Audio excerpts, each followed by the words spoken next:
Hi friends. दोस्तों, आज हम लोग बात करेंगे रेबीज वैक्सीन और रेबीज इम्यूनोग्लोबुलिन की कि किन किन केसेस में हमें सिर्फ रेबीज वैक्सीन देना है और किन किन केसेस में हमें रेबीज का इम्यूनोग्लोबुलिन भी देना है। रेबीज इम्यूनोग्लोबुलिन बेसिकली एंटीबॉडीज हैं जो कि डायरेक्ट वायरस के जो टॉक्सिन्स होते हैं उसको न्यूट्रलाइज करता है। तो अभी कैटेगरीज डिस्कस करते हैं कि किस किस कैटेगरी के वुंड होते हैं। डॉग है, कैट है, मंकी है, बैट है और इस तरह के कार्निवोर्स, जैकॉल, वोल्फ, अगर ये सब कोई भी जंगली जानवर अगर आपको काटता है तो आपको रेबीज वैक्सीन लगाना होता है। और अगर आपके किन किन जानवरों के काटने से नहीं होता है, जैसे चूहे हैं, अक्सर हमारे पास सुना था कि साहब चूहे ने काट लिया है, घर में बकरी पली है उसने काट लिया है, गाय, भैंस। तो जो बेसिकली आपके पेट, जो आपके एनिमल्स हैं, जो आपके लाइव स्टॉक्स हैं, रोडेंट्स हैं, रेप्टाइल्स हैं, स्क्विरल है, इन सब के काटने से रेबीज नहीं होता। तो यहाँ पर आपको रेबीज वैक्सीन देने की जरूरत नहीं होती है।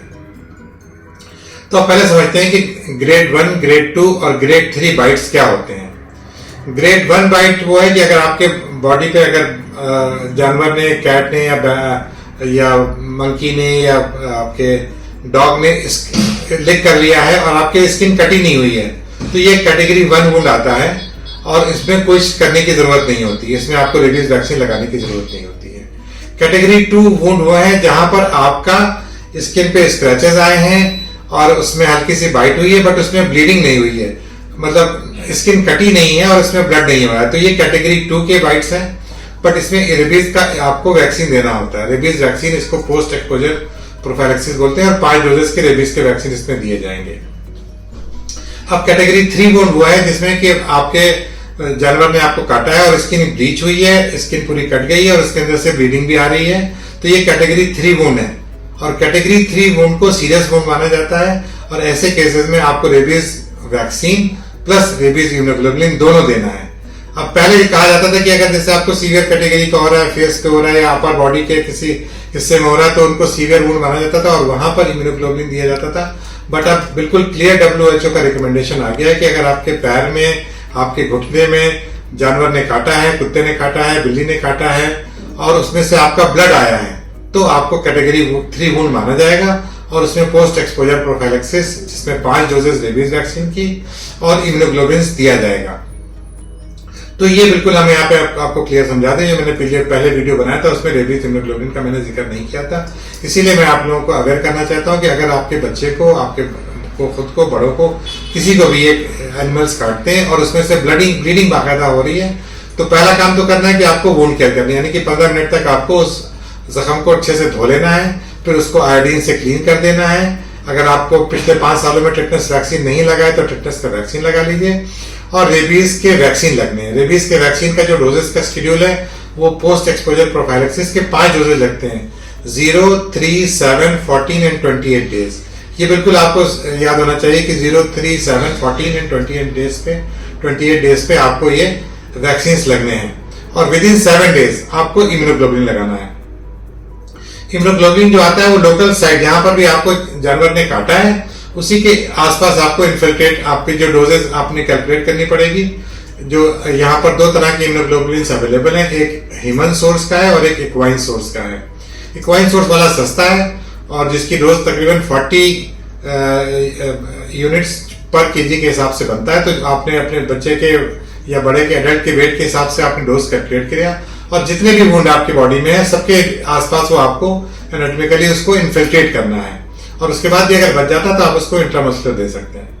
और इसके अलावा आपको रेबीज के वैक्सीन देने, जैसे मैंने बताया कि 0 डे, 3 डे, 7, 14 एंड 28 डेज, ठीक है ना। तो ये आपको वैक्सीन देने हैं। अब मान लीजिए कि आपने वैक्सीन तो लगवा लिया और आपका इम्यूनोग्लोबुलिन नहीं लग पाया है, तो विद इन 7 डेज आप लगवा सकते हैं। तो आपका 7 डेज में आपका अगर 7 डेज से ज्यादा हो गया है तो फिर इम्यूनोग्लोबुलिन लगवाने का कोई फायदा नहीं है। अच्छा, अब सवाल आता है कि आपने रेबीज इम्यूनोग्लोबुलिन भी लगवा लिया है और आपने रेबीज वैक्सीन भी 5 डोजेस कंप्लीट कर लिए हैं। अब 6 महीने के अंदर, 2 साल के अंदर या आपको 5 साल के अंदर कोई जानवर दोबारा काट लेता है तो क्या करना है। तो अगर दोबारा काट लेता है तो आपको सिर्फ 2 डोजेस लगानी है, 0 डे पे और 3 डे पे। 0 और 3 दिन पे आप सिर्फ 2 डोजेस लगा लेंगे और आपको रेबीज इम्यूनोग्लोबुलिन की जरूरत नहीं है, चाहे कितने ही सीवियर बाइट हो, चाहे फेस पे हो, चाहे कहीं पर भी हो। तो यहाँ पर आपको रेबीज का इम्यूनोग्लोबुलिन की जरूरत नहीं है अगर आप पहले वैक्सीन इवन 3 डोजेस भी आपने लगवाए हुए हैं। जैसे हम लोग रिकमेंड करते हैं कि जिन लोगों ने पेट्स पाले हुए हैं तो वो लोग प्री एक्सपोजर प्रोफाइलैक्सिस, यानी कि आपको जानवर ने काटा नहीं है बट आप 3 डोजेज लगवा लीजिए। 0, 3 एंड 7 डेज पे आप 3 डोजेज लगवा लीजिए और उसके बाद अगर आपका जानवर आपको काटता है तो आपको फिर रेबीज इम्यूनोग्लोबुलिन लगवाने की जरूरत नहीं है, आप सिर्फ 2 डोजेज और लगा लीजिए जो कि 0 और 3 डेज पे लगाए जाएंगे। म्यूकस मेम्ब्रेन पे अगर जैसे काटा है, जैसे आपके लिप्स पे है, मुंह के अंदर है, आईज में है, म्यूकस मेम्ब्रेन पे है या जेनिटेलिया पे, ये सारे कैटेगरी 3 वुंड्स हैं, तो इसमें हमेशा आपको ये इम्यूनोग्लोबुलिन जरूर लगाना है दोस्तों, ठीक है। तो ये मैं समझता हूँ कि यहाँ पर मैंने अपना वीडियो जो बनाया है रेबीज के इम्यूनोग्लोबुलिन के महत्व को बताने के लिए बताया है, और अपने सारे लोग जो पेट्स पालते हैं वो लोग प्री एक्सपोजर प्रोफाइलिसिस कर लें, 3 डोजेज लगवा लें और उसके बाद अगर उनका जानवर उनको काटता है तो आप 2 डोजेज लगवाएंगे। ये सोच लेना है कि मेरा जानवर वैक्सीनेटेड है और मुझे कोई वैक्सीन लगाने की जरूरत नहीं, ये आपका भ्रम है। एटलीस्ट 3 डोजेज आपको जरूर लगवानी चाहिए अगर आपका जो पेट आपने पाला हुआ अगर वो वैक्सीनेटेड भी है, इवन देन आपको 3 डोजेज जरूर लगवानी चाहिए, ठीक है दोस्तों। तो मैं समझता हूँ कि ये वीडियो आपके लिए यूजफुल साबित होगा। मेरे वीडियो को ज्यादा से ज्यादा लोगों में शेयर कीजिए। अगर आपका किसी भी तरह का कंफ्यूजन है तो आप मेरे डिस्क्रिप्शन में आप लाके क्वेश्चन आंसर मुझसे पूछ सकते हैं, मैं उसका जवाब दे दूंगा। ओके दोस्तों, अगले वीडियो में फिर मुलाकात होगी। Bye bye, take care, see you.